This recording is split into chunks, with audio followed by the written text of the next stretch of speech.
see on Saab 9.3 jälle. 2008 aasta mudel Saab 9.3 facelift. Nagu näha, agressiivne näeb eest välja, näeb ka tagant ja külje pealt agressiivne välja. Tegemist on aeropaketiga. See on esimene kord, kui Saab pani kokku diiselmootori ja aeropaketi. Vaatame lähemalt, mida see endast kujutab.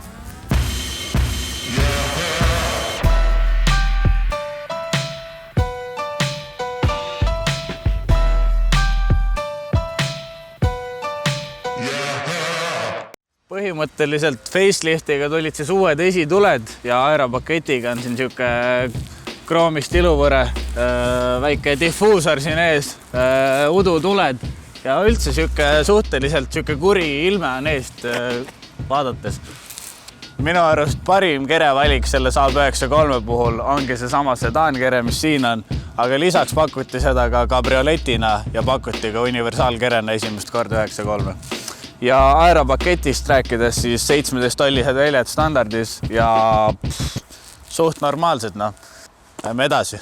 Tagumine ots selle aeropaketiga väga agressiivne, 2 suurt sumpsitaru ja need ei ole fake sumpsid nagu tänapäeval moeks, need on päris ehtsad sumpsid, siit mõlemalt poolt võid normaalselt sõrme sisse lükata. Tagatuledest rääkides, nagu näete, siis need on siuksed läbipaistvast klaasist, tavaliselt tagatulli peaks olema punasest klaasist, aga siin on kasutatud siukest värki, et hoopis pirnid ise on punast värvi.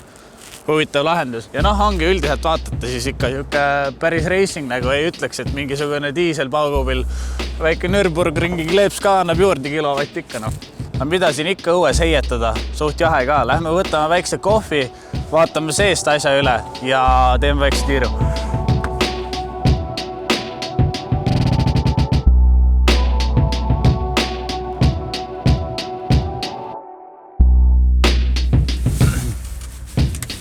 No nii, Saab 9.3 2008 aasta oma, nagu sai mainitud.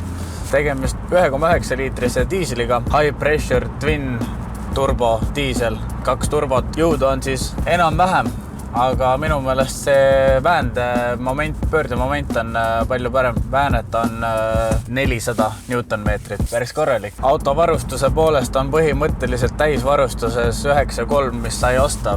Aeropakett, kõige võimsam diiselmootor, 6-käiguline manuaalkast. Ainukene, mis siit veel ülespoole sai võtta, oleks olnud automaatkast ja lisaks sellel siis puuduvad kokku klapitavad küljepeeglid, aga see on väike asi. Asjad, mis mulle siis mõnes mõttes ei meeldi, ongi diiselmootor, 1,9 liitrine, 132 kilovatti. Ta on päris hea mootor selles mõttes, et suhteliselt stabiilne. Müra tekitab küll päris palju, eriti koha peal seistes kuuled seda, kui näiteks foori taga oled, siis kuuled seda traktorit ja kiirendades. Siis konkreetne asi, mis selle auto puhul, mida saab iga omanik ise muuta, on rehvid. Sellel on praegu naastrehvid all, 17-tolline velg ja naastrehvid. Neid on päris hästi kuulda, seal ongi. Isiklikult soovitan Pirellisi, väga head mul on. Hästi vaiksed, ei kuule mitte midagi. Mis mulle veel ei meeldi selle auto puhul? Polegi rohkem väga midagi.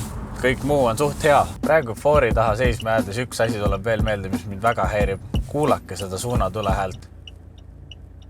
Ma täiesti saan aru, miks minu Saabil oli välja võetud suunatulerile.